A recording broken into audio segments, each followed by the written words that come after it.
আবারও জমির ধানে আগুন ধরিয়ে দিল দুষ্কৃতীরা। ঘটনাটি ঘটেছে শান্তিনিকেতন থানার অন্তর্গত রূপপুর গ্রাম পঞ্চায়েতের ইসলামপুর বিনুরিয়া গ্রামের মাঠে। এই মুহূর্তে দেখতে পাচ্ছেন পুড়ে ছাই মাঠের ধান। আমরা দেখতে পাচ্ছি পাকা ধান, এবং সেই পাকা ধানেই কিন্তু আগুন ধরিয়ে দেয় দুষ্কৃতীরা। এখনো পর্যন্ত কিন্তু দাউ দাউ করে জ্বলছে মাঠের ধান। কার্যত চাষিরা মাথায় হাত, তারা প্রাণপণ দিয়ে চেষ্টা করছে আগুন নেভানোর জন্য। শান্তিনিকেতনের রূপপুর গ্রাম পঞ্চায়েতের বিনুরিয়া ইসলামপুর গ্রামের মাঠে এই ঘটনা ঘটেছে, এবং দুষ্কৃতীরা আগুন ধরিয়ে এখান থেকে চম্পট দেয়।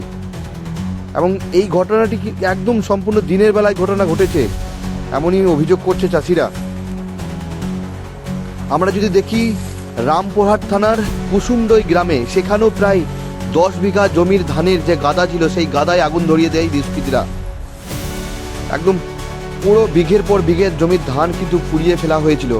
এবং একই ঘটনা ঘটল শান্তিনিকেতনের রূপপুর গ্রাম পঞ্চায়েতের বিনুরিয়া গ্রামের মাঠে। এমন দেখতে পাচ্ছেন এখনো ঠিক পাশের দিকে কিন্তু আগুন জ্বলছে এই মুহূর্তে। দুষ্কৃতীরা কার্যত এই ধানের জমিতেই আগুন ধরিয়ে দেয়, এবং পুড়ে ছাই, প্রতিটি শীষকে আমরা দেখতে পাচ্ছি যে পুড়ে ছাই হয়ে গিয়েছে। ধান তোলার সময় এই মুহূর্তে, এবং পাকা ধান, এই পাকা ধানেই আগুন ধরিয়ে দেয় দুষ্কৃতীরা।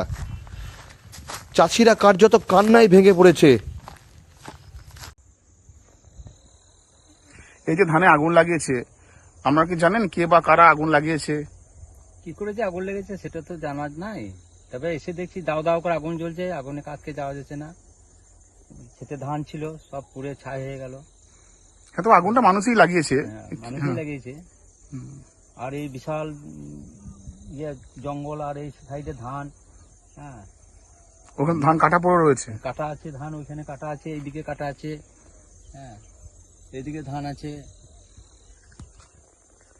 কোথা থেকে যে এসে কি করে কে লাগিয়ে দিলে কিছু বুঝতে পারা গেল না। আসলে না বিয়ে করলাম, তা পারা গেল না নিবানো। মাঝি গ্রাম গ্রাম ইসলামপুর।